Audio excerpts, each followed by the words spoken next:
Prezados, a paz do Senhor, conforme combinamos, vamos fazer um pequeno resumo da aula, ok? Página 55, 56, cujo título é Um pouco de Psicologia. Então nós vamos falar da educação sob uma perspectiva psicológica, ok? Aspecto psicológico.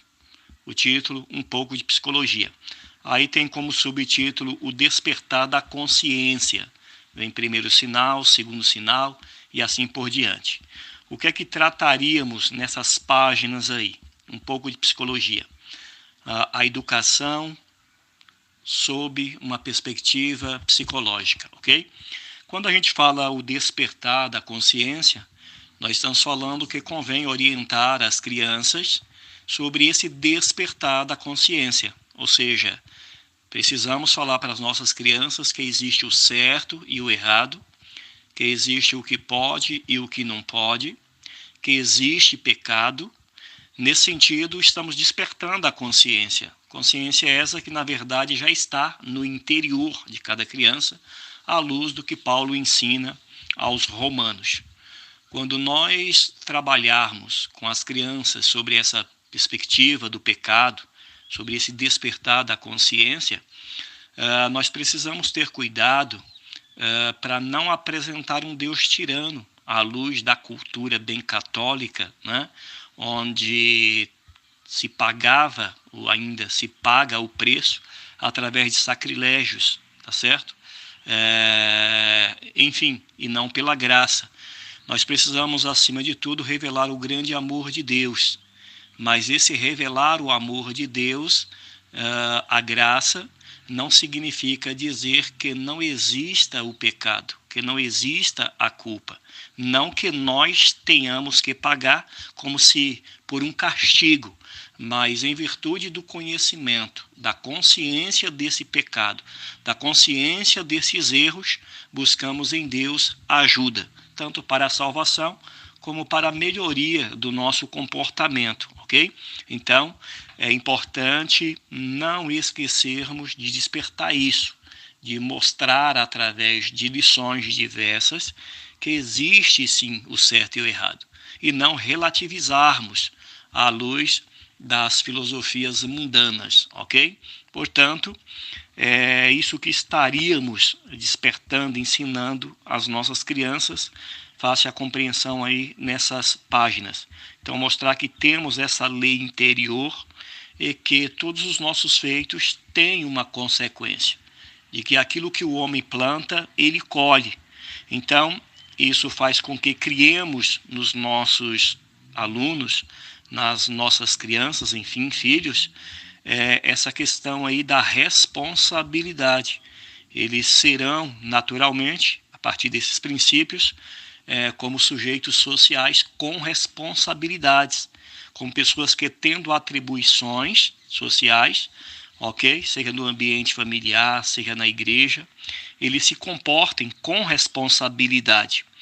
Até a própria questão do trabalho, tão discutida nos nossos dias, eu defendo porque a Bíblia defende o trabalho infantil como uma questão pedagógica, como um método pedagógico para trazermos essa coragem, trazermos nas crianças já esse aprendizado e excluirmos a preguiça. Então, você imagina uma criança que nunca conheceu trabalho, que chega aos 16 anos sem nunca ter trabalhado, e a partir daí é que ele vai começar a trabalhar. Ele não tem aptidão física, ele não tem hábito, ele não tem relação. A sociedade está formando, portanto, estaria formando e está formando cidadãos assim, portanto, cidadãos preguiçosos, ok? Nós temos que partir para uma perspectiva diferente à luz do que a Bíblia ensina. Então, a Bíblia vai mandar que ensinemos tanto do ponto de vista de trabalho como de outra naturezas diversas. Então, o trabalho, repito, como finalidade pedagógica para ensinar várias aptidões profissionais, hábitos, de sorte que ele vai se moldar e se habituar a isso. O trabalho não lhe será estranho. Então, nós precisamos incentivá-los e desestimulá-los à preguiça, ok? Isso não significa forçar a criança ao trabalho, mas, repito, de forma metódica, conduzi-los, ok, ao trabalho, a essa aptidão, a despertar nele tanto a vocação como essa experiência, tá certo? Muito bem. O próximo passo aí, nós temos o equilíbrio. Então, o equilíbrio ele precisa estar em todas as partes, ok? Claro que você não vai dar atividades excessivas à criança, você também não pode deixá-lo dentro de uma liberdade sem limite. O mesmo vale para a questão da repressão, não pode haver repressão excessiva para não gerar uma reação agressiva. Nós precisamos demonstrar amor e fazer com que a criança perceba que tudo que fizermos, tudo que fazemos para elas é no intuito de ajudá-la, é no intuito de proteção, é o querer bem. Se isso ficar transparecido, se a criança absorver isso, você terá uma relação de confiança e, portanto, de segurança e poderá conduzir essa criança com tranquilidade, ok? Quando nós propusermos ensinar alguma coisa para a criança, não deve haver muito a formalidade. O que é isso? É dizer para a criança, senta aqui que agora nós vamos aprender sobre isso. Senta aqui que agora nós vamos falar sobre isso. Não. A Bíblia pede para ensinarmos a criança ao levantar, andando com ela pelo caminho, ao sentar à mesa e ao deitar. E isso quer dizer o quê? Que você vai ficar 24 horas ensinando a criança? Está dizendo simplesmente que em todas as atividades, em todo esse relacionamento durante a criança, você vai saber ser oportuno, né? Sem precisar da formalidade, mas sempre diante das oportunidades que forem surgindo, você vai traçar um diálogo permanente, espontâneo, tá certo? E vai orientando a criança a partir de uma percepção. Você não pode estar alheio com relação às coisas que acontecem em volta, mas ser sempre esse orientador, conduzindo a criança, portanto, ao bom caminho, tá certo? Então, é uma grande virtude para o pai, para o professor, essa capacidade de percepção. Perceber onde a criança está errando, onde precisa melhorar, e sem precisar necessariamente da formalidade, instruir, ensinar, introduzir princípios, ok? Muito bem. É importante a questão da disciplina, ok? Existe disciplina, existe palmada, desde que seja necessário. E você não pode, é claro, fazer com que exista um extrapolamento. Isso fica como método, mas para ser usado na hora certa, ok? E muito cuidado, então, na questão da disciplina, atentando para seu objetivo melhor, que é de corrigir, de orientar, tá certo? De salvar, e não de perverter, de criar ódio e coisa do tipo. Então, se for necessário, mude o método. É melhor você ter a criança em mãos do que usar de forma excessiva e perdê-lo em definitivo, como uma corda que quando você tiver com ele seguro, você poderá estar aproximando de você de modo estratégico. E se você medir força, possa ser que essa corda rompa e aí você não tem mais o controle, ok? É importante valorizar a meritocracia. Então, entenda que a criança tendo méritos, ela precisa ser recompensada, mas não fazer disso uma mania, ok? De recompensa, ou seja, uma banalização da recompensa, para que a criança não entenda que tudo que ela fizer tem que ter uma recompensa. Não. E aí onde estaria a espontaneidade, a deliberalidade para fazer as coisas, né? Então, saber recompensar, quando recompensar, acreditar e valorizar sim a meritocracia, os méritos, tá certo? saber recompensá-los, mas repito, sem a banalização, tá certo? Fazer com que a criança ela não olhe muito para dentro de si, mas que entenda que o mundo é uma correlação de coisas, de pessoas, onde a piedade precisa ser praticada, tá certo? Onde a responsabilidade social acaba como consequência de benefício para a própria pessoa, que ninguém está isolado no mundo. Então, esses valores cristãos, eles precisam ser introduzidos. E, repito, isso perpassa pelo amor próprio. Quando a Bíblia diz que devemos amar o próximo como a nós mesmos, então está falando que temos que antes amar a nós. Então tem pessoas que não têm autoestima, nós precisamos estimular a autoestima, fazer com que a criança entenda que ela tem um valor. Nós precisamos evitar termos pejorativos que rotule essa criança, que imprima determinada identidade, determinado rótulo, chamando de burro, de incompetente e outros termos em que na mentalidade da criança ela vai se apossar daquilo, achar que é aquilo e, frágil como dificilmente vai ter capacidade de superar esses traumas. Então, cuidado na orientação. Cuidado também para não dizer Deus castiga, né, em tudo. E às vezes a gente acaba mostrando um Deus tirano e não um Deus de amor. Então, a criança ela vai ter sempre erros, assim como nós temos.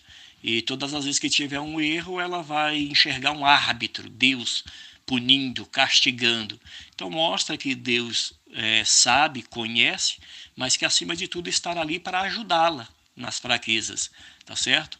Porque possa ser que se passarmos de modo excessivo e se castigar, ela vai se tornar muito mais uma inimiga de Deus do que um ser pessoal, amoroso, que relaciona. Então vamos apresentar Deus como amigo, como ajudador, tá certo? E a partir daí a criança vai desenvolver o amor próprio, tá certo? E não alguém à parte de Deus, da sociedade, dos pais. Nós precisamos ter cuidado nessa maneira de conduzir. Então, mostrando, sobretudo, um Deus amoroso, sem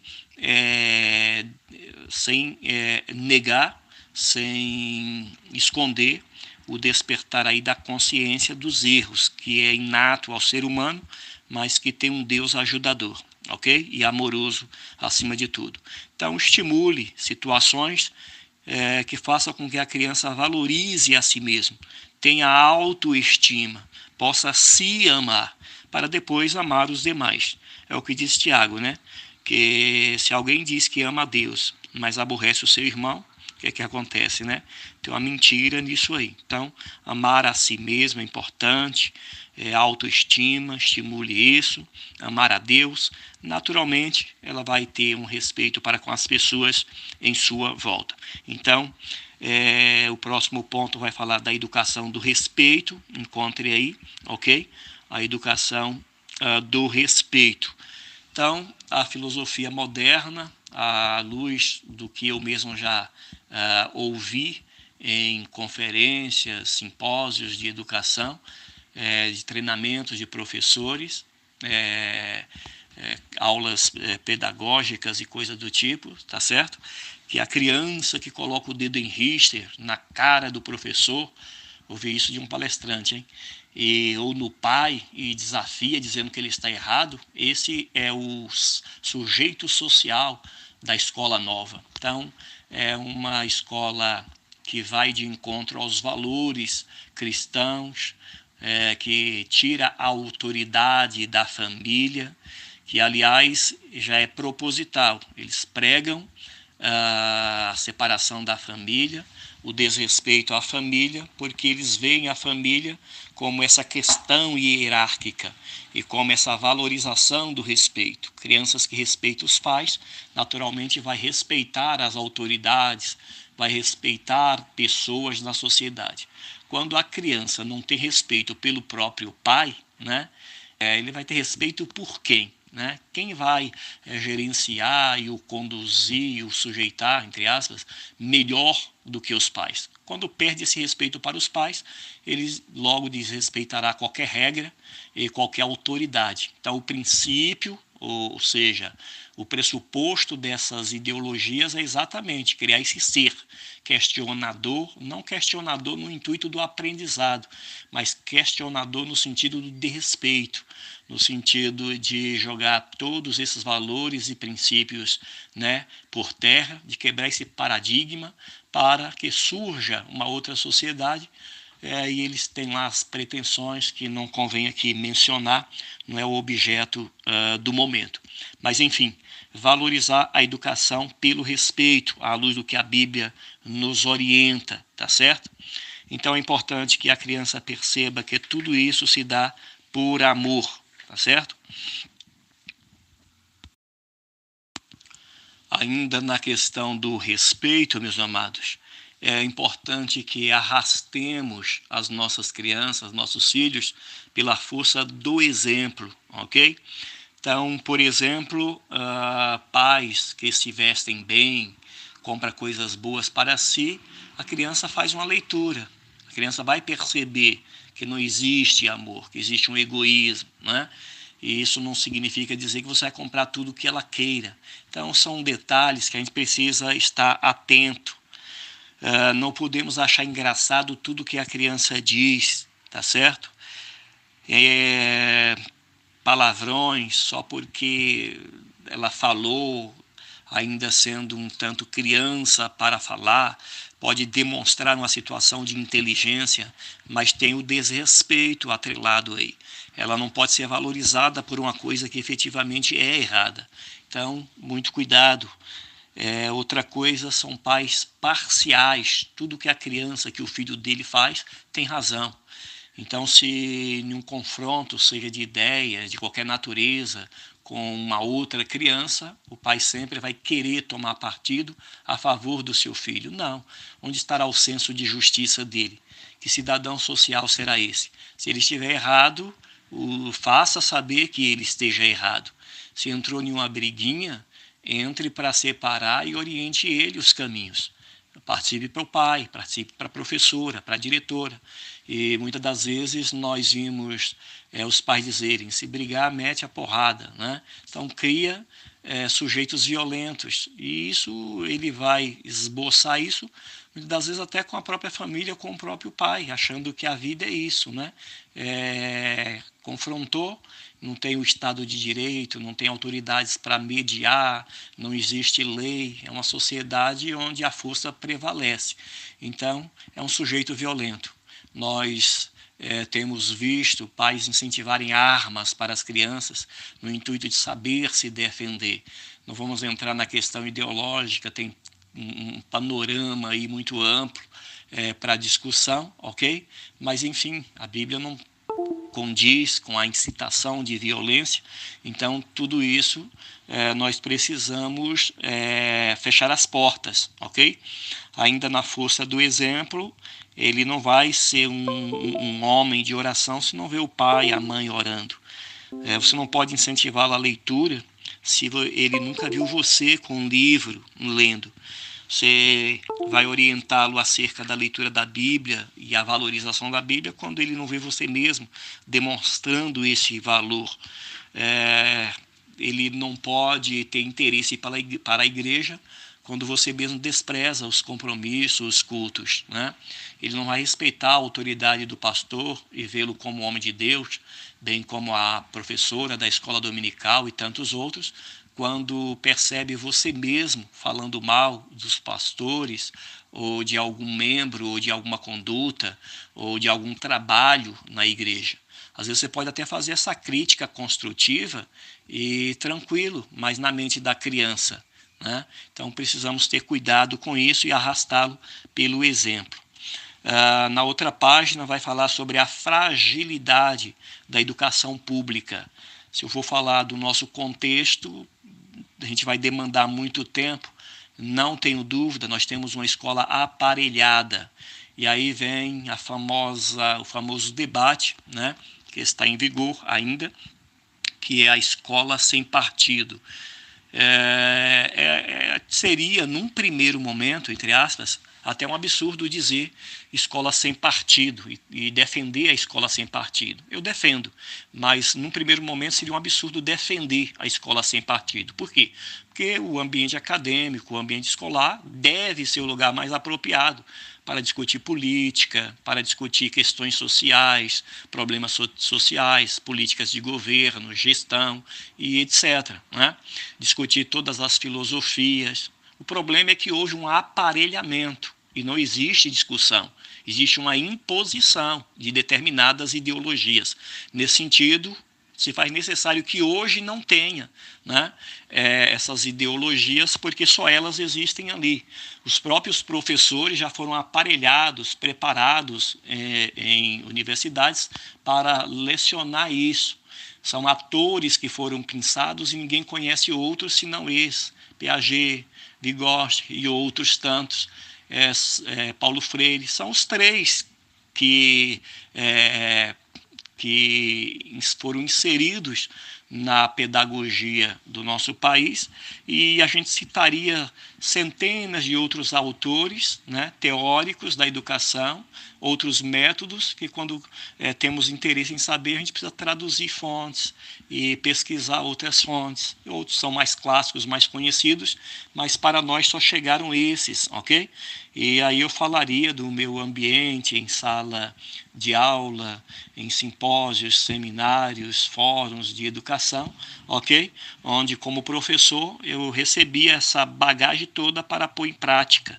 Mas houve realmente um empoderamento, um aparelhamento das nossas escolas, e os princípios e os valores cristãos, pode ter certeza, foram rechaçados através de várias ideologias, como ideologia de gênero, como despertar aí da sexualidade para alcançar determinados fins.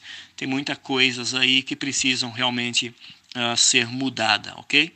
A educação libertária, que tanto pregou que o aluno era oprimido e forçou os professores, a escola a mudar os métodos, temos como consequência hoje que o oprimido virou opressor. O aluno que era tido como oprimido, ele oprime o professor agora, né?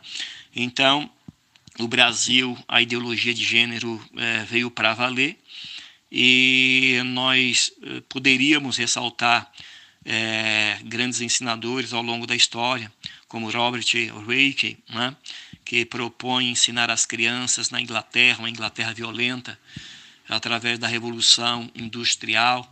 A cidade se enche por conta de trabalhadores, pessoas começam a ter vida precária, e nesse contexto de violência total, em que esses homens de Deus propõem educar as crianças por princípios, por valores. Poderíamos falar da educação hebraica, educação clássica, já falamos isso nas primeiras aulas, ok? Então ele resgata isso, e através dessa escola que surge, a escola bíblica dominical, que dá origem à escola secular, ou seja, a escola pública, não a escola pública que veio surgir depois como a escola prussiana, que é preparar cidadãos para o Estado. Então, o Estado, a sociedade idealizou um sujeito social, nós queremos esse tipo de cidadão, esse tipo de aluno, e aí introduzir os currículos, os métodos em sala de aula, tendo como resultado esse tipo de cidadão, um cidadão que não respeita, enfim, relacionaríamos aqui vertentes enormes desse tipo de sujeito que a escola prussiana pretendia, preparar cidadão para o Estado, e muitas escolas ainda hoje vivem assim. Então, são escolas públicas, mas cujos métodos, cujo currículo, né, são determinados pelo próprio Estado, aparelhado para alcançar determinados cidadãos à luz do que eles querem. Diferente da escola de Robert Reich, que era preparar crianças para serem cidadãos melhores, através de princípios e valores cristãos. Foram mais de 250 milhões de alunos matriculados. Para vocês terem ideia, revolucionou a Europa, e muitos copiaram, como o caso dos Estados Unidos e etc., e trazendo escolas públicas de qualidade. Mas é claro que foi rechaçado, criticado por muitos, porque estavam ensinando às crianças religião, e aí o diabo não deixou de ter também os seus métodos, e a escola prussiana é um exemplo disso, diferente. Usou a estratégia, o método de Robert Reich, mas com outras finalidades, né? Então, ainda hoje, ou a partir daí, o que nós mais vimos na história, tanto ocidental, na América como todo e etc., foram aparelhamentos de escola. Resta saber que tipo de aparelhamento está sendo feito, né? E aí a gente precisa ter um olhar atento e tá desintoxicando as nossas crianças desses viés ideológicos que seguramente são antagônicos à fé cristã, ok? Então, nós estamos falando de um panorama geral para que, debruçando sobre essas questões, cada um veja no seu contexto o que fazer para melhorar, né? Então, não precisa necessariamente ser um professor de escola dominical, um dirigente de igreja ou de departamento, mas cada um de nós, no contexto onde estivermos, com os nossos sobrinhos, com os nossos filhos, com uma criança de um amigo que está ali na escola dominical, né? Tira um tempinho, conversa com ele, na igreja dê um abraço em uma criança, pergunta o que ele está aprendendo, né? Com aquele elo com o pai, com aquela relação de amigo com o pai, ao cumprimentá-lo, o pai, cumprimente a criança, valorize esse ser, faça uma perguntinha, está estudando inglês, como é que está na escola, está em que ano, o que está aprendendo lá?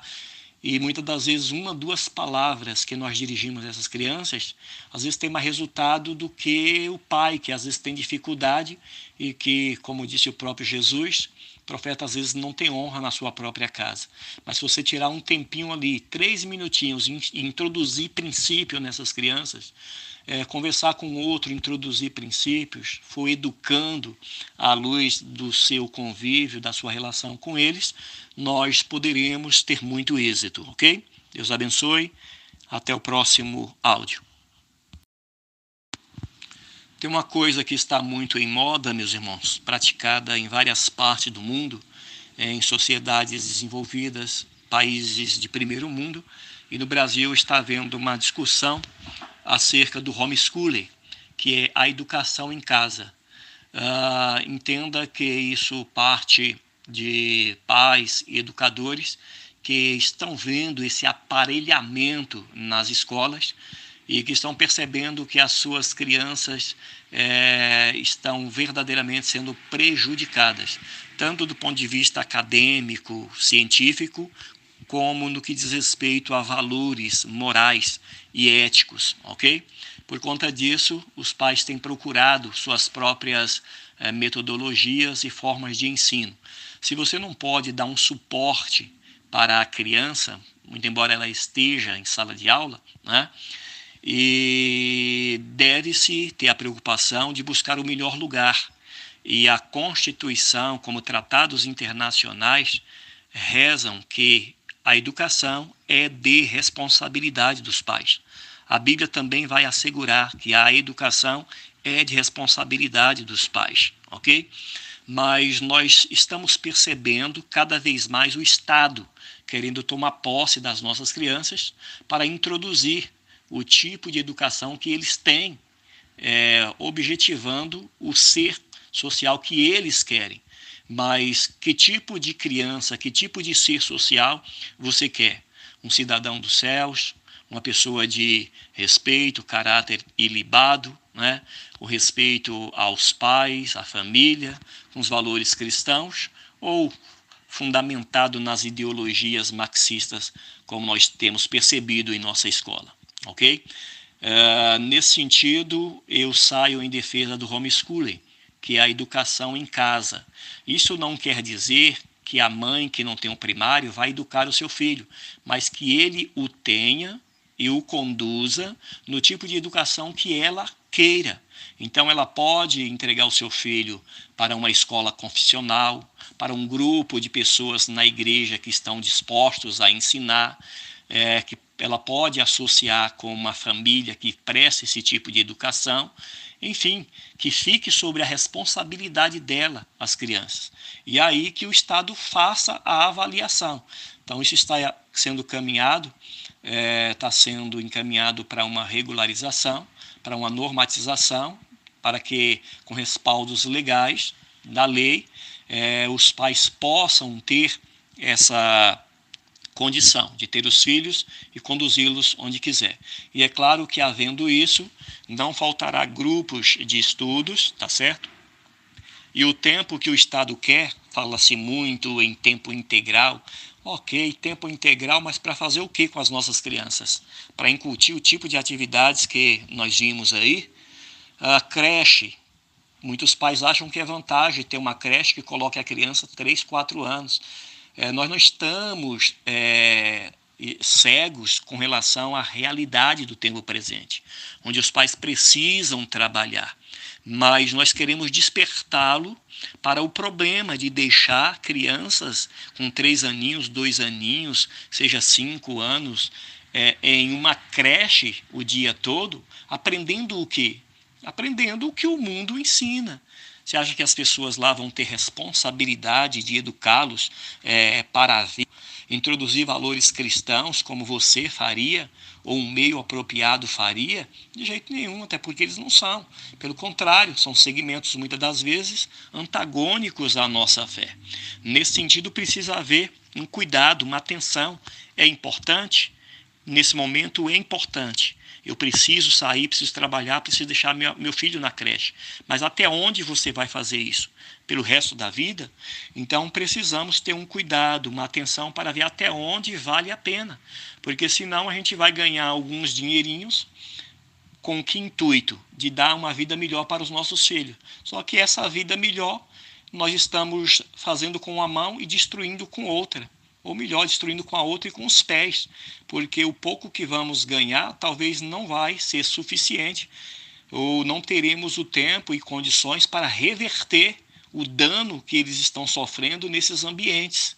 Não estou falando ou generalizando que todos esses ambientes são ruins, são hostis, mas não está havendo uma preocupação com os valores mais relevantes, que vai fazer toda a diferença na vida adulta, né? E isso é da responsabilidade da família, e ninguém tem essa responsabilidade ou sequer conheça.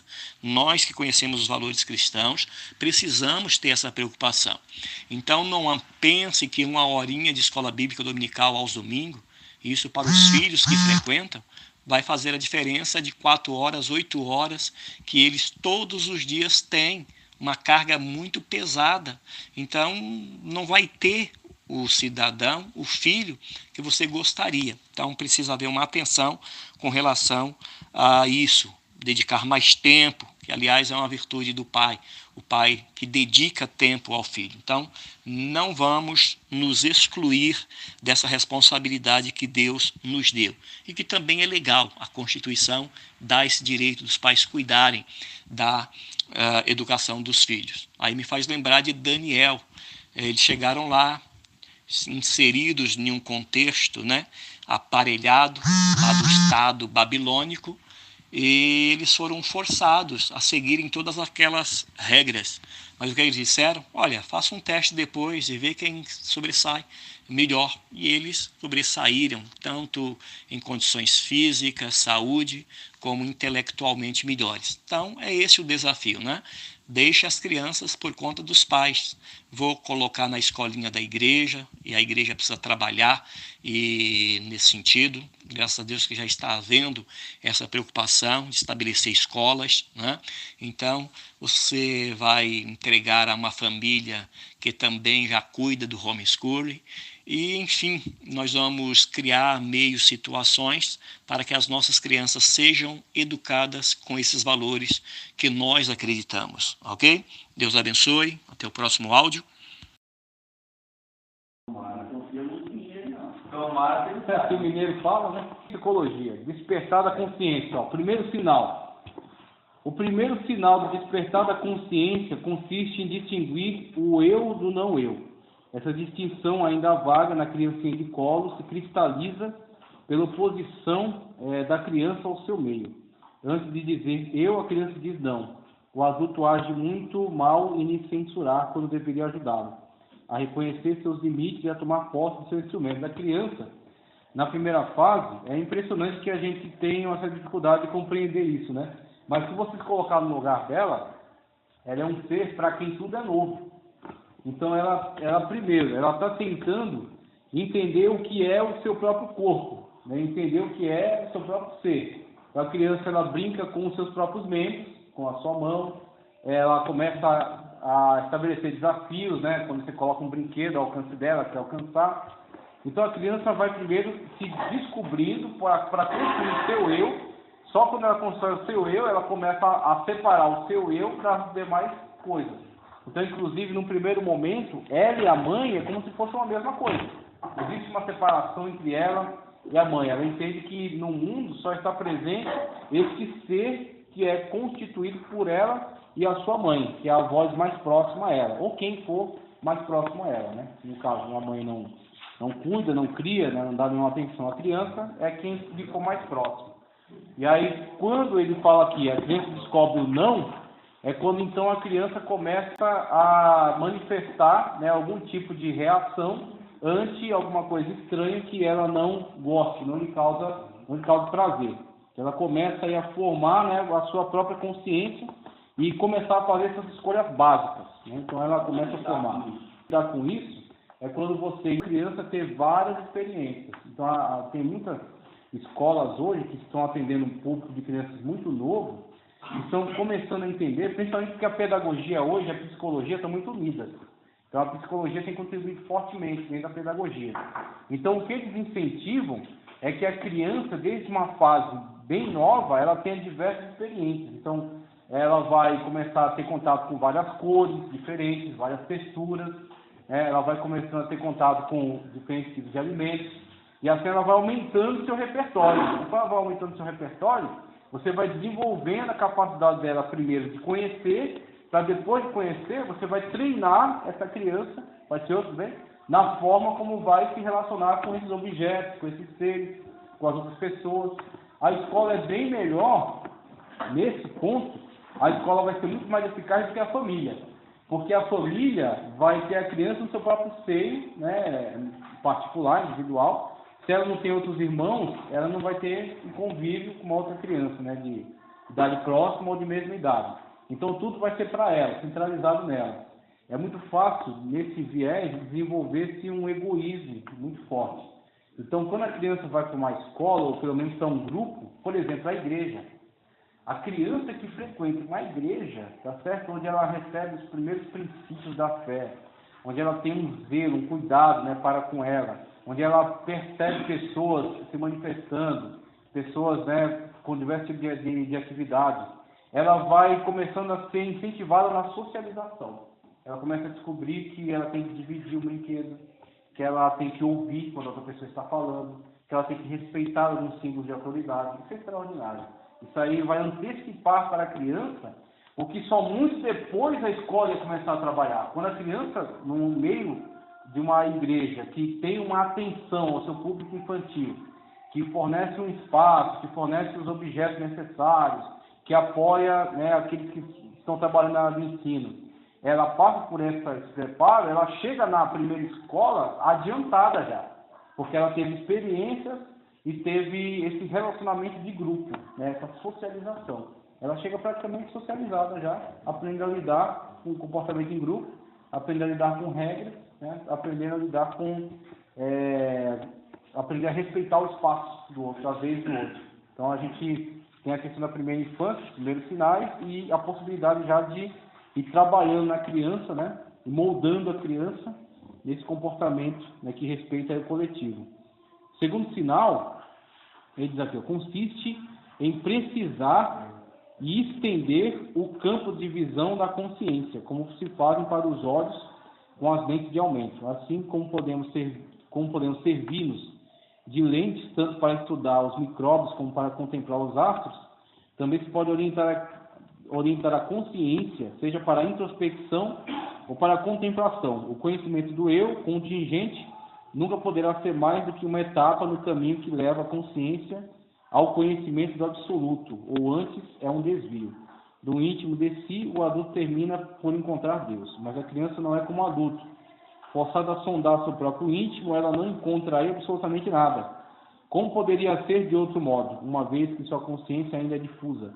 Só poderia encontrar nessa busca desgosto e apreensões vagas. Portanto, ao invés de induzi-la nos meandros da introspecção, será melhor habituá-la a voltar sua atenção para o exterior, começando pela admiração e terminando pela contemplação.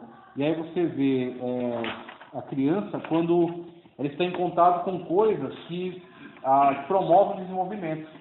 E aí é o que eu acabei de falar, a criança vai ter algumas experiências conduzidas, né? Vai ter mestres que vão se dedicar, né, de uma forma adaptada à linguagem dela. Então a criança, numa tenra idade, colocada num ambiente de culto, ouvindo uma pregação de 40 minutos, onde a pessoa usa metáforas, alegorias, né, interpretação de textos complexos, usa figuras de linguagem, não está na linguagem dela, ela não está absorvendo aquilo. A única coisa que ela está absorvendo naquele momento é uma experiência na qual ela está privada de se movimentar, sendo que o mais importante para ela na primeira fase é a questão psicomotora, tá? Então, a psicologia dela é muito concreta, não é abstrata, ela não abstrai. Por exemplo, se você falar para a criança, olha, o amor é fogo que arde e não consome. Pelo amor de Deus. Camões não é para esse momento. Então, quer dizer, para um adulto, isso arranca suspiros, né? Nossa, que maravilha. É fogo que arde e não consome. É dor que dói, mas não dói, sei lá. E por aí vai. Quer dizer, o adulto, diante disso, ele sabe que existe uma abstração aí, né? Existe uma coisa assim de usar figuras concretas, mas dando elas sentidos abstratos. Pronto, a criança não vai captar, porque ela não está nessa fase ainda. A linguagem dela está ligada muito ao concreto. Então, você quer ensinar amor para a criança? Demonstre amor. A criança vai ver. Olha, a pessoa encontrou um cachorrinho, ele estava machucado, aí ela cuidou do cachorrinho, né, consertou a pata dele e ele está feliz. Pronto, a criança sabe que ali houve uma ação, né, pareceu causadora de um bem. Pronto, essa ação causadora de um bem, promotora de um bem, ela é uma ação no plano concreto e ela poderá então ser compreendida pela criança. E aí você vai atrelar o conceito à ação, primeira ação, primeiro concreto, partindo do concreto para o abstrato. Então você construiu o concreto, ali você vai conseguir associar o abstrato. Mesmo que ela não pegue no primeiro momento a profundidade da ideia abstrata, ela está relacionando ao concreto. Olha, é isso aqui, é fazer bem ao coleguinha, é respeitar o amiguinho, é não mentir para ninguém, nem para os pais, nem para os professores, né? É ajudar as pessoas que precisam. Pronto, é uma ação, é um plano concreto, e a ele vai se ligar um conceito abstrato que será compreendido melhor depois. No primeiro momento, esse é o cubato da criança. Fica sempre uma frustração, porque você tem diversos momentos do culto, né? Inclusive momentos dos louvores.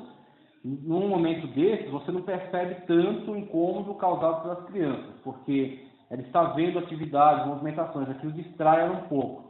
Quando chega o momento da palavra, tudo que se busca é concentração. Então as pessoas pedem para que elas parem das suas atividades e se concentrem na pregação. Pronto, aí é o momento em que você vai sair do concreto, que é você levantar, reger um coral, entoar um cântico, realizar uma oferta, né, entregar uma oferta. Você sair do plano da ação concreta e vai entrar no abstrato. Alguém vai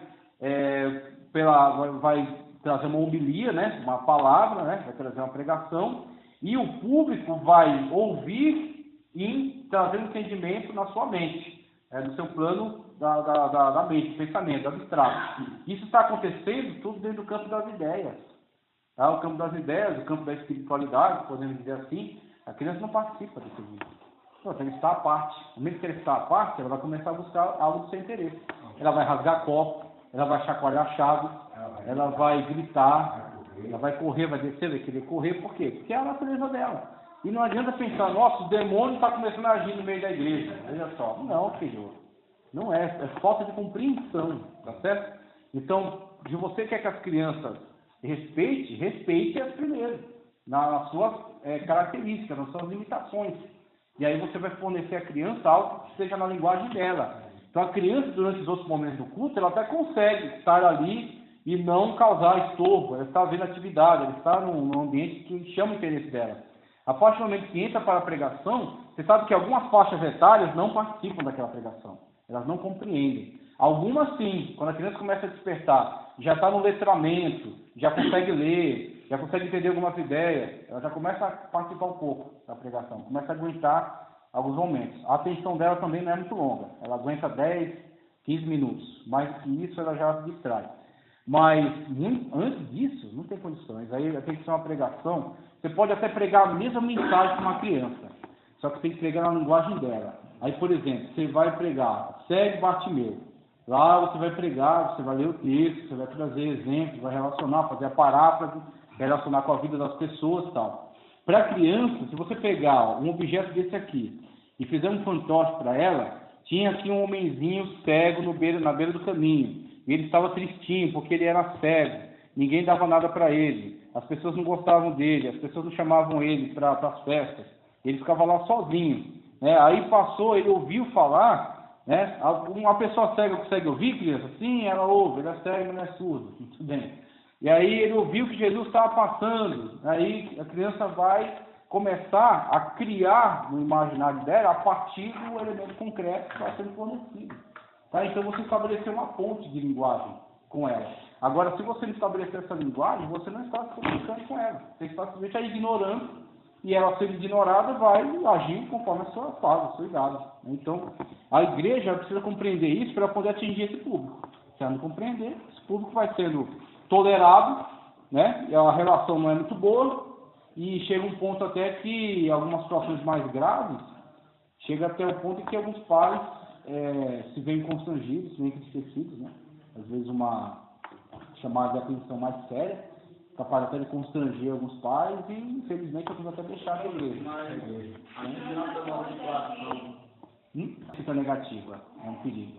E aí cresce com a imagem geral, lá vai eu com aquela tortura. Pronto, aí é fácil chegar na fase da adolescência, na fase da rebeldia, se essa é a imagem geral que a criança tem acerca da igreja, já juntamente com o pecado, juntamente com isso, a busca de uma marca pessoal, personalidade, não, eu não vou fazer o que meus pais estão mandando fazer, eu vou fazer aquilo que eu quero fazer. Então, junto com a imagem negativa da igreja, geralmente a criança sai, adolescente, jovem, sai, vai para o mundo, se arrebenta no mundo, e depois algum grupo de evangelistas, missionários, vai resgatar ele arrebentado lá na frente e vai trazer para a igreja. Todo um período da saída da infância, adolescência, até a fase adulta, ele desperdiça no mundo, destruindo o mundo, por causa desse tipo de relacionamentos, às vezes, mal construídos. Pode falar. Uma criança com esse... Ela é tímida. Mas não é por isso que ela não esteja ali incomodada. Então, às vezes a criança, que bonitinha, ela é quietinha, ela é caladinha, só que ela também está ali e não está aprendendo nada. Só é tímida. Sim, pois é. Tem uma certa consciência. Exatamente. É idade para ter consciência que não tem comportamento, aí sim pode ser um viés da casa, mas quando é pequenininha, a consciência Não, é porque ontem eu vi aqui à noite, a Laila estava ensaiando as crianças. Estava todo mundo ali na mesa e tinha uma criança no campo. Eu falei, ela falou assim, mas por que você não está lá na caminha ensaiando? Eu estou dizendo, não, é que eu quero ficar sozinho. Eu falei, mas eu quero ficar sozinho, mas tem um monte de coleguinha ali que fica lá. É porque eu estou pensando na minha avó, que ela morreu, aí eu quero ficar nela aqui. Você pode deixar, eu quero que você também. Aí ele continuou lá. É surpreendente, Aí eu fui lá de novo, mas você já pensou na sua avó? Agora eu pensei, agora eu estou bem. E por que você vai? Não, sabe por quê? Eu falei, você é feliz? Eu falei assim, não. Mas por que você é assim? Meu pai deixou muito também. Por isso que eu estou te falando. Sim. Eu falei assim, mas por que você vai brigar com a sua mãe? Não deixa, minha mãe só chora, eu fica com ela, sabe? Então, aí, quer dizer, existe aí uma... A criança até gostaria de participar do grupo, ela está no lugar certo, mas mesmo assim ela está deslocada. Porque tem a imagem de casa.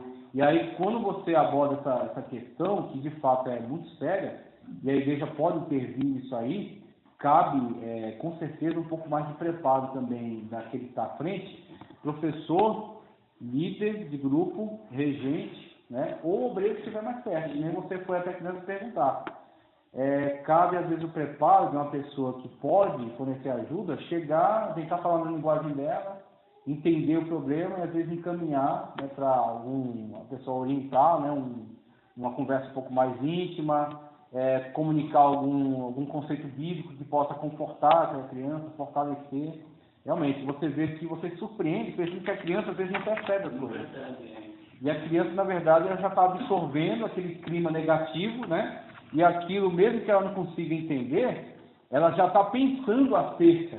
Ela não consegue chegar a uma conclusão, o que deve ser pior. Um adulto, ele olha para as situações e fala, na verdade isso aqui é porque fulano não se dá bem, porque ele não é responsável, ou porque o outro não respeita. O adulto chega às suas conclusões. A criança, às vezes, fica só naquela confusão mental, né? Por que eles brigam? Por que aquele clima é ruim? Por que aquilo é assim? Mas não tem a solução. Por maturidade, né? E é interessante o que você falou, tem que se perceber que a criança, às vezes, ela mesmo sendo encaminhada para um grupo da sua faixa etária, uma atividade direcionada a ela, mesmo assim ela não participe. E aí, algumas vezes, pode ser um sintoma. Então, que a criança está sofrendo, né, algum problema aí, que ela não consegue resolver. Escolhendo a melhor parte, ele colocou aqui, escolhendo a melhor parte. Apesar da complexidade de seus deveres sociais, é o adulto, antes de tudo, um educador em suas relações com a criança. É importante, sem dúvida, que a mãe leve à vista de seu filho, mas ela estaria negligenciando o essencial se não o habituasse a lavar e se vestir sozinho. É importante também que ela lhe dê de comer e tome conta dele na rua, mas convém, antes de mais nada, que ele ensine a se servir. Aqui ele está falando sobre autonomia, né? Então, o conceito de autonomia tem sido muito valorizado hoje e algumas vezes tem sido supervalorizado. Então, muitas das vezes, a autonomia, em alguns momentos, ela chega a um ponto de sugerir que a criança, ou não tanto a criança muito nova, mas pré-adolescente, adolescente, juventude, que eles possam ter privacidade. Tá? Então, se você for analisar a psicopedagogia de hoje, eles, inclusive, orientam que se respeite a privacidade. Eu digo para vocês que, mesmo que isso pareça um tanto intransigente, mesmo que isso pareça um tanto autoritário, mas vale a pena pagar o preço, ser chamado de autoritário, mas muitas das vezes conseguir preservar a criança de uma má influência. Não dá para a gente respeitar essa questão de privacidade, tá? Não dá para respeitar porque existem muitas influências.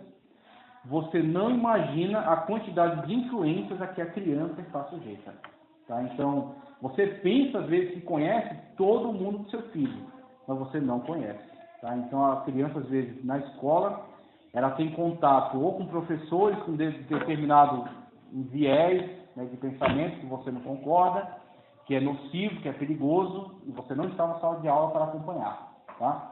Você não acompanha todas as conversas aqui que seu filho participa, você não acompanha todos os grupos sociais nos quais ele participa, tá? Os grupos do WhatsApp, os contatos do WhatsApp, os grupos da internet, os vídeos que ele assiste. Assim sendo, você não conhece seu filho totalmente. Você conhece a parte que ele permite, que ele mostra para você. Então, o que acontece? Se você tentar criar um ambiente de privacidade para ele, ele não vai saber lidar com essa privacidade. Ele não vai saber lidar com aquele que está participando da sua privacidade. As informações que estão ali sendo compartilhadas, se elas são nocivas ou não. Quem sabe se elas são nocivas ou não é você, é o adulto. É o pai, a mãe, o avô, a avó, o responsável que está responsável por aquela criança, por aquele jovem. Assim sendo, ele tem que ter acesso. Tem que ter acesso a tudo que a criança vê, tem que investigar, tem que analisar. Agora, uma coisa que o adulto precisa se conscientizar: você não vai conseguir fechar seu filho numa redoma de vidro, tá? Você não vai conseguir criar seu filho isolado do mundo. Se você assim o fizer, você está gerando uma pessoa frágil. Uma pessoa frágil, uma pessoa que não tem senso crítico. Então, qual vai ser a opção? Existem diversos desenhos satânicos, existem diversos desenhos com influências nocivas, negativas. Se você privar a criança, o jovem, do contato com todos os tipos de influência, Você pode até preservar ele durante um tempo na ingenuidade, só que em algum momento ele vai entrar em contato com essas coisas. Você não preparou e ele será uma presa fácil. Então, o que eu recomendo? O que geralmente eu tenho visto aí, livro de psicologia pastoral, educação cristã, o que nós temos visto de recomendação? Um acompanhamento, tá? Um contato acompanhado. Você vai dosar as coisas a que você vai permitir que ele tenha acesso. Algumas coisas serão nocivas e você vai chegar com ele e vai ajudar a desenvolver um senso crítico. Então, por exemplo, eu quero assistir Pokémon. Eu quero assistir Dragon Ball. Quem já viu um pouquinho desses desenhos aí? Quero assistir Cavaleiros do Zodíaco, que é da minha época, né? Caverna do Dragão. Tem um monte de conceitos ocultistas ali, conceitos místicos. Então, o que acontece? Não deixo ver, por quê? Porque vai falar do espírito, vai falar do demônio. Thundercat, na nossa época, né? Tem lá, né, figuras demoníacas. Não pode porque tem figuras demoníacas. Muito bem. Você não deixa, a criança vai ver na internet, ela vai ver na casa do vizinho, ela vai ver na casa dos parentes, tá? Ou você vai trancar ela no quarto até os 30 anos de idade. E aí? Então, o que é melhor? Você quer? Tá bom, vamos ver. Aí começa a ver. Tá vendo isso aqui? O que a Bíblia fala sobre isso aqui? Tá vendo esse negócio aqui? Isso aqui, na verdade, é um conceito do espiritismo. Tá vendo que ele morreu e depois ele nasceu no outro corpo? Isso aqui é antibíblico, a Bíblia condena isso aqui. Você vai ver isso aqui, mas você está sabendo que isso aqui é mentira, né? Você está sabendo que isso aqui, na verdade, é um engano, né? Então, o que acontece? A criança, ela tem um contato, ela sabe o que é, tá? E ela desenvolve um senso crítico em relação àquele conteúdo. Agora, para desenvolver o senso crítico, não basta você dizer, eu acho que é ruim. Não. Você tem um filho, a partir desse momento você é responsável, tá? Você é líder de um grupo, você é responsável por esse grupo. Você tem que ir na frente, você tem que conhecer, você tem que estudar, pegar referências bíblicas e trazer para ele, colocar na mesa. Falar, a Bíblia Sagrada, ela fala contra isso aqui, ó. Aí a base bíblica. A criança agora tem uma contra-argumentação contra aquele conteúdo mal, aquele conteúdo nocivo. Ela conhece, ela sabe o que é, sabe onde está o mal e sabe se defender. Tá certo? Mas e aí você vai controlando.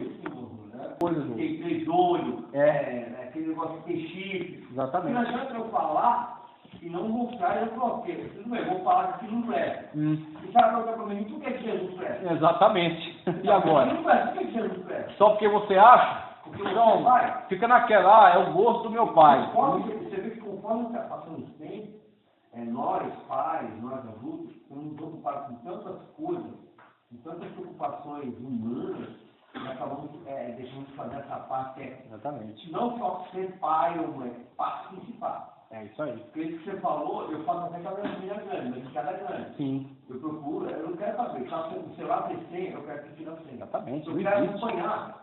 Porque eu assisto muito jornal, eu vejo que às vezes o perigo está dentro da sua casa. Exatamente. Ou do seu lado, ou no meio da sua família. O camarada cria um perfil falso, como se ele fosse um adolescente, começa a conversar com o adolescente, elogios, tal, né, atenção para ela, não sei o que, daqui a pouco marca.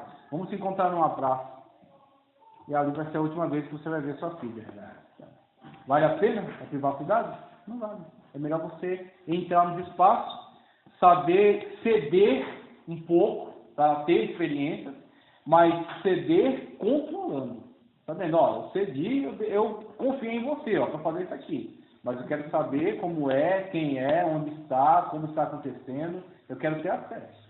Na verdade, a gente tem que ser só pai, tem que ser amigo e companheiro. Porque um bom pai é o melhor amigo. Para falar abertamente sobre as coisas. Mãe, a gente só faz papel de pai e mãe, a gente acaba sendo duro demais. Exatamente. Agora, se você colocar como amigo do seu filho, da sua filha, a sua forma de agir é diferente de como pai. Pois é.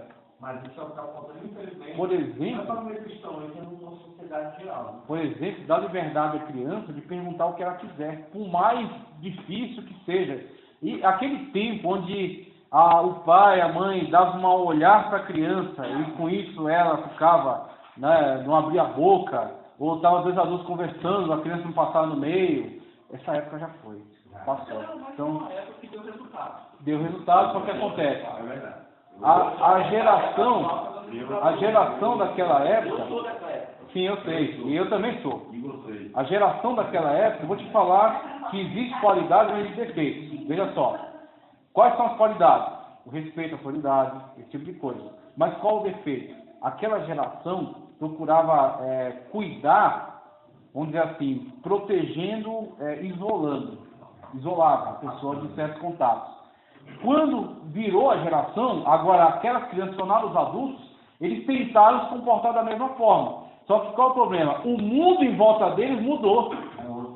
Então tudo bem, a educação era boa para aquele mundo. Ela funcionava mesmo. Você não tinha internet, você não tinha celular, você não tinha e-mail, tá? Você vivia numa roça cuidando de cavalo. Então o que acontece? Funcionava, isso era uma beleza.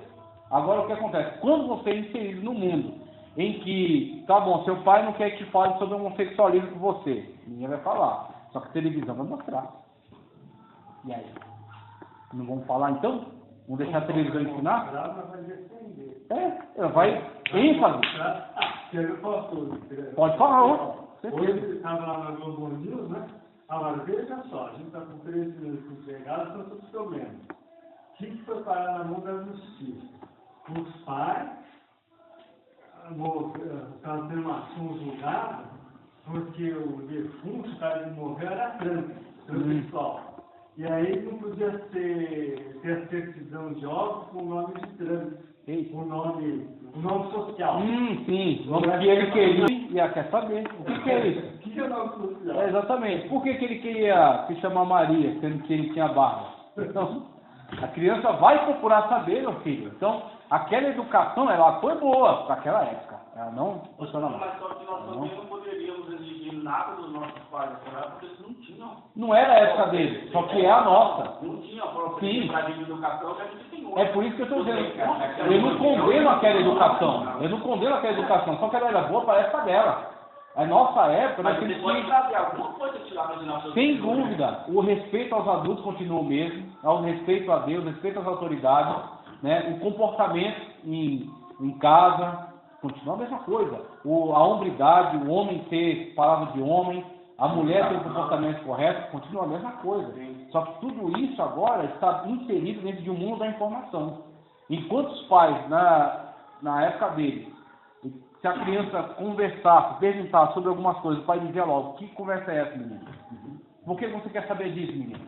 Aí já passava um olhar, né, assassino, e aí a criança já não queria mais saber. Só que o que acontece? O pai não vai falar, a mãe não vai falar, alguém vai falar. Então é isso, eu quero que aqueles pais, com aquela tradição, eles entendam que agora, além da tradição, ele tem que ter informação. Tem que ter a tradição, mas você tem que estar aberto para você ser o primeiro canal de informação para o seu filho. Porque se não for você, vai ter alguém. Já só o pastor falar isso? O que eu acho interessante é que existem pessoas grosseiras, toda época existiu. Pois é. Um exemplo, meu pai nasceu no centro interior, pode dobrar, então ele nasceu. E não teve ensinamento de conhecimento. Sim. Poxa, mas ele sentava, filha e mulher, era só 5 mulheres e 5 homens. Ele sentava e ia falar sobre sexo. Inteligência. Ele não tinha formação acadêmica, mas ele era inteligente. Ele ia explicar, né? Sim. Depois sentavam os homens, tudo individual, Sim. e ia explicar. Ótimo. Poxa, Muito. naquela época, imagina, 40... Ele estava à frente da época dele. Ele estava à frente, enquanto os outros ficaram aqui constantemente. Não vamos falar não, senão ele vai querer, saber. Sim. Não, filho, ele vai querer saber de todo jeito. Ele se livra da culpa, porque exatamente. Não foi por falta de instrução. Teve instrução, teve... Pode... A organização que referiu, a formação, acesso a outras informações, da identidade, da muita aberta, então tinha concorrência. Isso aí. Eles estão certos na época deles. Eles estão certos na época deles. Só que o problema é, você vai ter que preservar o que é de bom da época deles e entender as mudanças necessárias, que é, por exemplo, a questão da informação. Você tem que estar na frente das informações, senão alguém vai passar na sua frente e vai educar seu filho debaixo da sua barra. Pode falar. O senhor está dando da época. Então tem que acompanhar esse mundo até hoje. É um meio que... Aí algumas coisas tem que acompanhar e outras coisas tem que dizer, esse mundo seu novo não presta. Desculpa, mas pode chamar de modernidade, mas não vale, não presta. Tem muita gente arrebentando com isso aí. Então, A realidade é procurar entender tudo e procurar nunca mudar os princípios do mundo.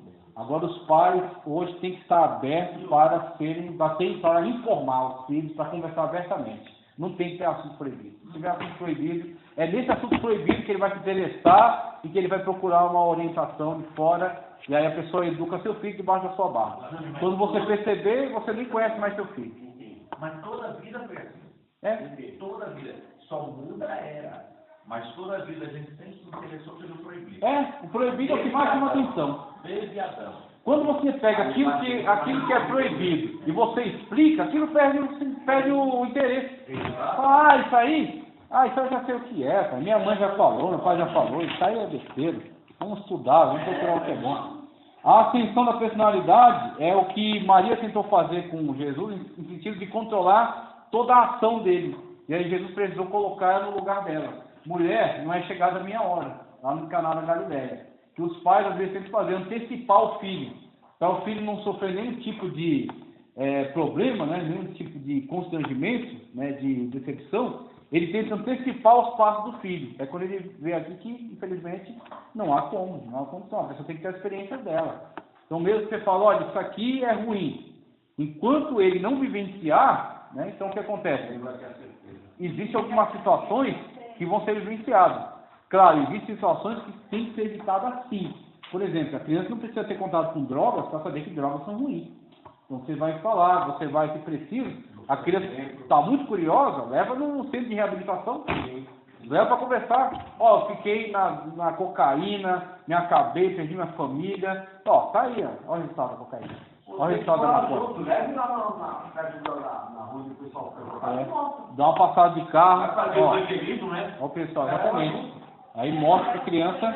Será que o pai do filho pródigo tivesse conversado com ele antes, ele teria feito aquilo que ele fez? O problema é a gente pegar a parábola e estender ela além do seu propósito, tá? Tem que tomar cuidado só com isso aí. Então, o propósito da parábola do filho pródigo é mostrar o arrependimento do filho e o amor do pai, o amor paterno, né, em relação ao perdão. Mas se a gente pegar a parábola do filho pródigo e trazer para uma outra situação, tira ela da Bíblia e coloca em cima da mesa aqui, ó. Vamos trabalhar. Tratando da realidade. Exatamente. Olha, o pai talvez pensou, criou o filho dele com tudo que o filho dele precisava, deu tudo aquilo que ele quer de melhor, só que talvez ele tenha mostrado, né, as dificuldades da vida. E talvez ele tenha mostrado os perigos. Não tenha conversado abertamente, falado, olha, vão existir mulheres para te seduzir, vão existir amigos falsos que vão estar com você se você tiver dinheiro. E aí, talvez, faltando essa orientação, tenha provocado o interesse dele, né? Então, tem sim essa necessidade de você mostrar a vida da pessoa, né? Uma vez que você tem um conteúdo que ninguém mais tem, que é a vivência. Você tem experiência de vida, você tem 30 anos a mais do seu filho. Então você passou por esse caminho. Você que tem que chegar e falar, ó, a vida é assim, tem as dificuldades. Eu já fui enganado, né? Eu já vi falsos amigos, eu já tentaram me seduzir, esse tipo de coisa. Né? Que a escola nem passa e nem deve passar. Não é o papel da escola. O papel da escola é ensinar, ó, língua portuguesa, a crase, o verbo, o substantivo, matemática, né? Geometria, equação, tal. O papel da escola é esse, tá? Biologia, né? Célula, mitocôndria e por aí vai. Esse é o papel da escola. Ensinar a vida é os pais, é a família. O irmão aqui falou assim, a Suzana, né, irmão? Ela tinha de tudo, mas não tinha é. que era o errado lá fora. Faltava. Ela foi procurar lá fora e Tinha um buraco que ela preencheu aí com um afeto, né, de uma pessoa estranha e levou àquela situação. Claro que no final das contas ela tomou decisões e ela de fato tomou decisões que são muito sinistras, mas a gente pode entender, né, como conduziu até aquilo lá. A educação religiosa, no que concerne a educação religiosa, um outro aspecto deve ser observado, deve-se exigir que dos dois termos da relação Deus-criatura se leve mais em consideração a mais importante. Tarefa difícil é a criatura conseguir desembaraçar-se da criatura, e sobretudo de si mesmo. Para isso é necessário um certo exercício, cujo recurso encontramos na liturgia do culto. O pronome pessoal aí figura muito raramente na primeira pessoa. Por outro lado, são frequentes tu e ti. Nas orações da Bíblia, de onde são tiradas muitas vezes a liturgia, como nas dos santos servos de Deus, encontra-se a mesma preocupação constante em afastar a atenção de si para fixar-se em Deus. E aí a educação religiosa, ela trabalha um pouco contra esse egocentrismo, né? Então a pessoa, ela naturalmente desenvolve um conceito muito elevado de si e coloca a si mesma no centro de toda a situação, como se fosse a coisa mais importante do universo, né? E aí a religião, ela confronta um pouco isso, porque ela ensina ao homem que é necessário adorar a Deus, é necessário servir a Deus, é necessário se submeter a Deus. Então uma criança que é exposta a um conceito, não simplesmente prática, tá? Não é simplesmente ser um carola, não é somente adotar uma liturgia e aprender. É a questão da espiritualidade, é a questão de instigar na criança um contato com Deus.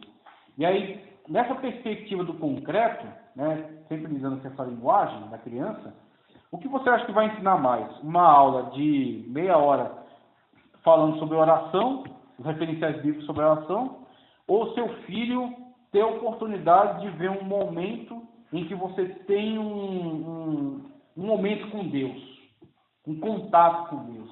Aquela oração profunda em que você mergulha tanto na essência de Deus que você faz coisas que você julga até de certa forma que alegra, você ri numa oração, né? E são emoções muito verdadeiras. São emoções que dão muita vida à comunhão com Deus, que tiram do plano teórico, porque Deus não é uma teoria, Deus não é uma ideia, Deus é alguém, Deus é uma pessoa. Então, quando você se relaciona com a pessoa, você não se relaciona com textos formais, né? Aquela oração formal, Deus, porque a tua palavra diz que o Senhor é o soberano e tal, não sei o quê. Deus sabe que ele é soberano já, não precisa avisar para ele. Deus já conhece a palavra, foi ele que escreveu.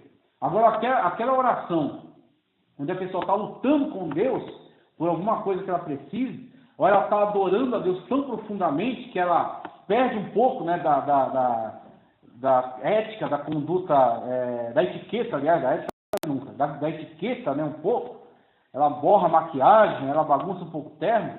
Esse tipo de relacionamento é o que imprime uma marca muito pessoal, né? Ele está falando com alguém que está aqui, ele está falando com alguém que está interagindo com ele, porque veja só, né, as manifestações, e a criança exposta a um tipo de contato desse, aí sim vai despertar o interesse dela por quem é Deus.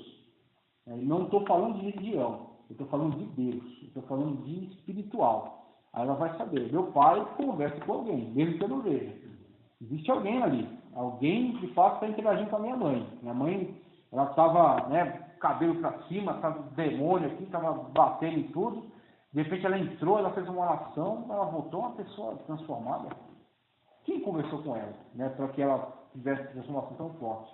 Então, se você entendeu na criança o interesse por um Deus espiritual, porque não existe uma imagem, não existe um objeto, não existe um amuleto, né?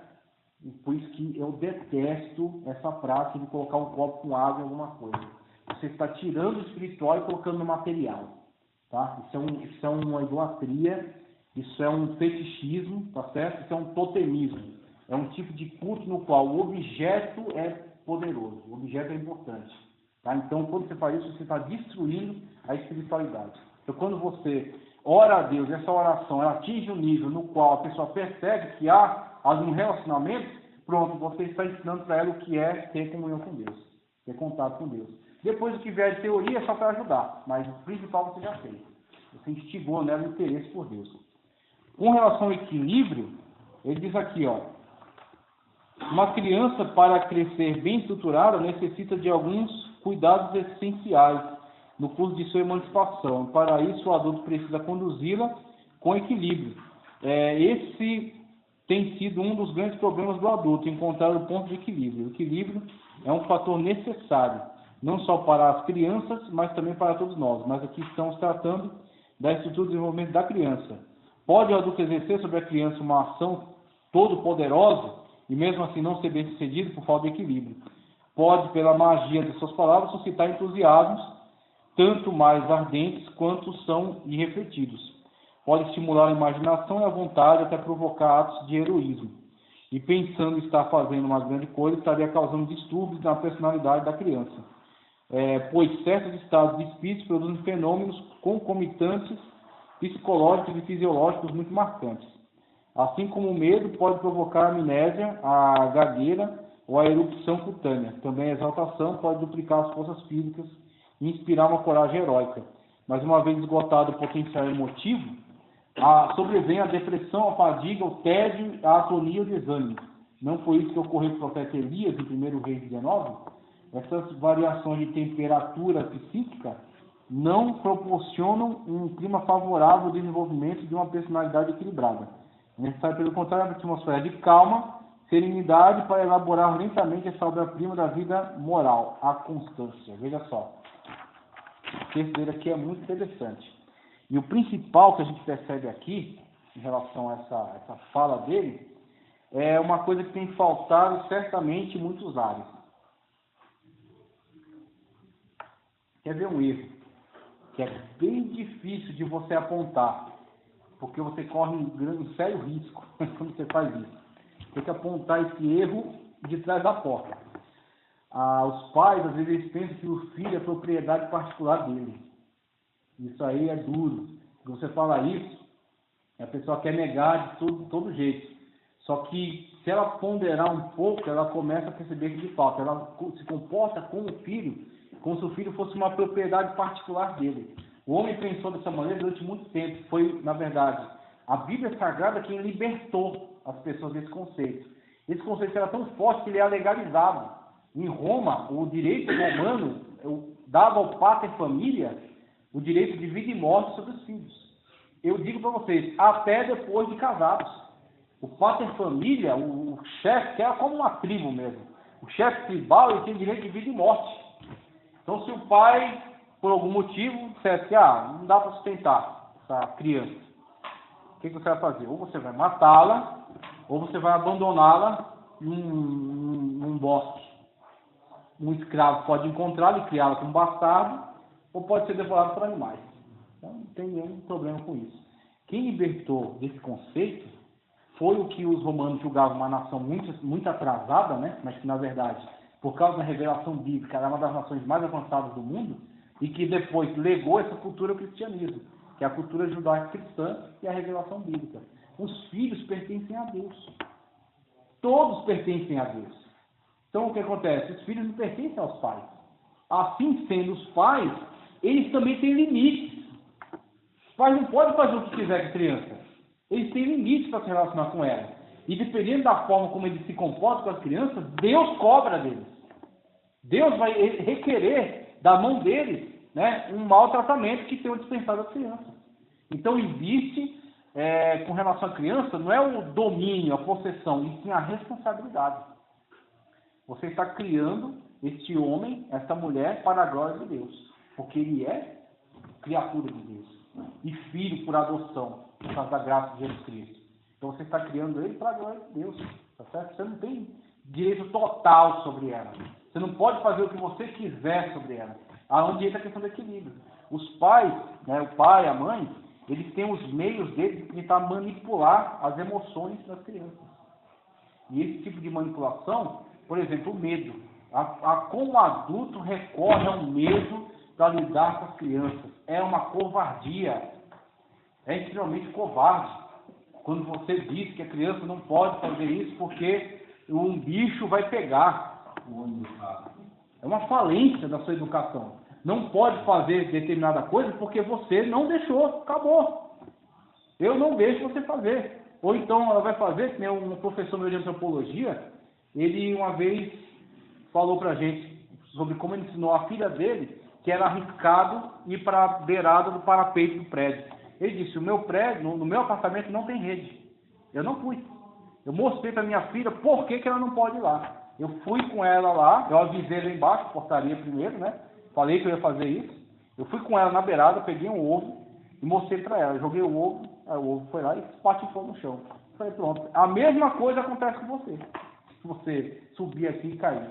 Pronto, a criança dele, claro, ela ficou chocada, né, no primeiro momento, mas ela lidou com a situação e depois ela chegou à conclusão, ela não deve ir até ali. Pronto. Foi uma racionalização, tá certo? É uma criança que vai crescer não apavorada por causa de um medo criado, né, por uma declaração do adulto, mas sim ela vai crescer a partir de uma consciência despertada para essa questão, a questão do risco. Então, ela tem que se proteger disso. Agora, a realidade. Exatamente, vai morrer, vai se machucar, vai se ferir. Não é para fazer. E nem os pais que negociam com as crianças. Ah, se você fizer tal coisa, eu vou te dar um presente. Se você for bem na escola, eu vou te dar um presente. Tudo bem, o pessoal às vezes até acha necessário, né, premiar uma coisa boa. Mas o primeiro momento, ela tem que ter consciência de que ela deve estudar porque é para o bem dela. O próprio estudo, não o prêmio. Aí o prêmio virá em consequência de uma boa aplicação do estudo. Não é que você não pode premiá-la, mas o interesse dela tem que estar no próprio estudo.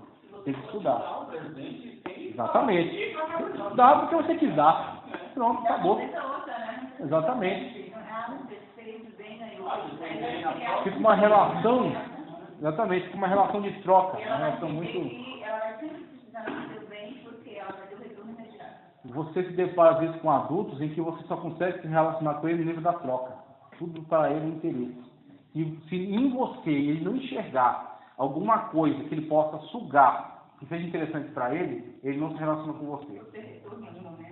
Cresceu nesse viés, sabe? Eu tenho que sugar sempre alguma coisa do meu pai, da minha mãe, da minha avó, né, dos meus parentes e também das pessoas de modo geral. Se ela não tiver alguma coisa que eu possa sugar para o meu interesse, eu não quero saber dela. Então, aí você vê, tem pessoas que chegaram a um tal nível que é difícil até, porque ela é alcançada pelo Evangelho, mas ela entra em conflito com uma formação de caráter muito ruim, uma formação de base muito ruim. Ela pensa daquela forma já, né? Então, quer dizer, ela vai viver sempre em conflito. Ela vai viver um conflito entre aquilo que ela precisa fazer em relação ao Evangelho, de fazer aquilo por amor a Cristo, né? E o conflito interno que ela tem sempre o desejo, do interesse de absorver aquilo que o outro tem. Ela vai ter que carregar essa cruz. O pior quando isso é ensinado na igreja. Nossa, meu Deus, aí é a falência total. É terrível. A igreja que podia ajudar, vai falar. Será que às vezes nós faz pecado, tem que estar na igreja, tem que servir a Deus, tem que fazer aquilo, tudo é um mundo espiritual para isso, esquecemos de ensinar os perigos lá do outro mundo. Eu sei, às vezes a sua linguagem é só linguagem religiosa. E a vida não é só, exatamente, a vida tem outros aspectos, a vida tem outras coisas. Não é tudo que acontece de ruim, não é o diabo. O pneu furou porque você devia ter trocado faz tempo, né? E tá careca, já tava, não era um pneu, era uma bexiga. E aí quando furou, você ainda disse que foi o diabo. Não, é você mesmo, é sua responsabilidade. Às vezes os pais criam essa atmosfera, né? Olha, se você não for, o diabo vai te pegar. Meu Deus do céu, aí... E a culpa é sempre dos outros. A culpa é sempre dos outros. Sempre alguém, nunca ela. Ela nunca tem responsabilidade sobre os seus atos. É sempre alguém. Sempre alguém atrapalhou. Traz problema, não, porque grave. O que acontece? Chega na escola, acontece o professor. E aí ela fala o quê? Muitas das vezes ela vai sofrer grandes prejuízos na vida escolar porque ela foi criada bitolada. Então, uma coisa que você pode fazer, existem alguns conceitos escolares que são contraditados pela Bíblia mesmo. Só que o que você precisa criar de consciência na criança? Aquilo é um conteúdo escolar. Você precisa ter contato com aquilo, você precisa saber, conhecer. Uma vez que você conhece, você, por conhecer, não é porque você conhecer, você tem que aceitar. Então, você pode até não aceitar, falar, não concordo com isso. Mas você tem que conhecer. E conhecer melhor do que os outros ainda. Conhecer, a prova vier, você tem que tirar 10. E tirando 10, você fala, tirei 10, mas eu não concordo. Aí você fala para você, mesmo você sabendo que não é legal, Você não pode aceitar, mas também não pode proibir, porque é uma coisa da escola. Exatamente. Você vai precisar conhecer essa linguagem, a linguagem da escola. A escola não é dirigida pelo pastor. A escola é dirigida por um diretor, sei lá de onde ele veio. Qualquer tipo. A criança assim, ó. Isso não é certo, não. Você precisa fazer assim para que você possa ter uma boa formação, possa entender essa linguagem, possa conhecer, né, acerca disso. Como é que você vai dizer que não concorda com algo que você nem conhece? Não, você tem que conhecer primeiro. Não, eu não gosto de Giló, nunca fui Giló. Então, aí, Giló para mim... Quando eu estudava, tinha educação física. Minha mãe foi olhar... Agora, por exemplo, essa questão, né, daqui eu falou e agora você está complementando. Essa questão de ter só uma linguagem. Por exemplo, você quer que a criança goste da igreja, não só que ela venha puxar, quer que ela goste. Agora, pensa por outro lado, a criança tem outros interesses. Por exemplo, filme. Eu gosto de um filme da Disney. O filme não era um filme complicado, é um filme. Não é bíblico, mas é um filme. Neutro, tá? É o que acontece. Muitas das vezes o pai, a mãe, de modo geral, os pais, não tem essa compreensão, essa honestidade, vamos colocar até assim. E fala, olha, a criança, ela atende a minha ordem. Eu levo para a igreja, muitas vezes ela não quer ir, mas ela vai. Tem que atender a minha ordem. Será que eu não posso tirar um sábado e fazer uma coisa que seja do interesse dela? O que você quer? Você quer ver um filme? Vamos lá, vamos ver o filme. Depois do filme, vamos lá no Playland, vamos jogar. Tá, joga, né? Quer o quê? Patinar no gelo? Tá, você vai. O seu povo quebrar minha coluna. Você vai. Eu fico vendo. Né? Alguma coisa do interesse dela fora do ambiente religioso. No ambiente secular. No ambiente... Aí o que acontece? No ambiente secular tem coisas boas e ruins. Você tem que dizer, ó, isso aqui eu não vou porque não dá para eu ir com você no baile funk. A gente não concorda com esse negócio. É uma dança de promiscuidade, sexualidade. Nem eu e nem você vai. Agora, para o outro lado, vamos em outro lugar? E aí, vamos no shopping? Né? Vamos, né, dar um passeio? Vamos na praia? Alguma coisa assim que seja exatamente do mundo secular, do interesse da criança e que possa mostrar que você se importa com ela, que você se interessa com ela. E assim, ela, em contrapartida, vai ser muito mais fácil ela se interessar pelas suas coisas. Se você tem 3 filhos, cada um tem uma característica. Tem. Gosta de alguma coisa. Tem uma característica peculiar. Se você conseguir ter uma visão, fala assim, meu filho gosta mais disso, então eu vou levar esse peito lado aqui, você não é aquele... É verdade. Nessa questão aí, meu pai julga. Tem algumas pessoas que, de fato, os pais têm uma visão que a criança vê muito instigada pelas emoções, né, a questão hormonal e tal. Então os pais veem alguns sinais, algumas características que a criança não, que é o adolescente, que a criança não namora, tá? Então existe a fase que você diz, você não namora, né? Acabou. Agora chega uma fase que ela vai começar a interagir, né? Garoto, a garota e tal. E aí vão vir os pretendentes. E dentre essas pessoas, existem algumas pessoas que você percebe algumas características, né? Então, quando a pessoa mostra para você que ela, de fato, não tem nenhum compromisso com o trabalho, quando ela mostra para você que ela não tem nenhum respeito pela mãe dela, pelos pais dela, tá certo? Que ela não tem respeito pelo seu ambiente, pela sua casa, não dá para você simplesmente deixar que a criança se envolva, que o jovem, se envolva nesse relacionamento. Você, como responsável, você tem que intervir. Ah, mas não vai gostar, paciência. Você é pai. Então, amigo, ela tem na escola. Amigo, não gostei do que meu amigo fez, não vou lá falar com ele. Não faz diferença nenhuma. Agora, os pais, se você, naquela de sempre manter uma relação amistosa, você se privar disso, você está abrindo mão da sua responsabilidade. Mas nesse caso, os pais têm que sentar e explicar por quê. Explicar, muito bem. Explicar, mostrar para a pessoa. Com ele porque eu não gostei dele. Não gostou por quê? Exatamente. Que tem que gostar não é os pais, Tem que mostrar o porquê. Tudo bem, você até gostou, mas as pessoas têm as características e as características são perigosas e ele quer ser o melhor. Então você não vai gostar, mas você não vai namorar. Mas acabou. Tudo isso que mesmo nessa época, Deus não tem pai que ainda está errando essa parte. Muito. Isso é muito fácil de errar, porque isso é muito complicado. Isso é muito complicado. Mas erra muito, quando entra na questão que o Gabriel falou. Muita religião e pouco conhecimento. O conhecimento da vida, o conhecimento secular. Pelo fato de estar na igreja. Tudo. Exatamente. Igreja, Isso aí. O mundo é amplo. O mundo não é só dentro da igreja, não é só do horário de culto. O mundo é muito amplo. Tem o mundo do trabalho, tem o mundo da ciência, tem o mundo do lazer, tem muitas coisas. É o que a gente aprendeu na escola. Primeiro, Pois é. depois de você gostar de você, Exatamente. A linha de prioridade. Pois é. formar, porque a gente tem que fazer tudo isso daqui. Então a igreja está em quinto lugar. Porque se a sua família estiver arrebentada, você não vai ajudar a igreja. Essa é a questão. Não é que a igreja não é importante. É que se você não cuidar da sua família, você não vai entrar na igreja para ajudar. Você vai entrar como estorvo. Você vai entrar na igreja, vai atrapalhar todo mundo, vai às vezes complicar a vida das pessoas que já estão lá, lutando pela sua própria vida. Por quê? Porque você não arrumou a casa. Então você vem para a igreja e a casa fica lá um caos. Meu amigo, você está complicando a vida da igreja. E às vezes nós ensinamos a igreja. Exatamente. No lazer você é igreja. É isso aí. Muito bem. Desorganiza a casa. Exatamente. A pessoa ficou tão focada ali que ela deixou os outros lados. Você não pode pegar táxi porque tem maneirador. E para nós, isso aqui é o que a gente estava tratando. A criança, ela cresce naturalmente no eu. O eu é o principal e não é estranho. Não é a manifestação do pecado, é normal. Porque a pessoa, a partir de si, é que ela vai desenvolver e conforme a consciência dela se amplia,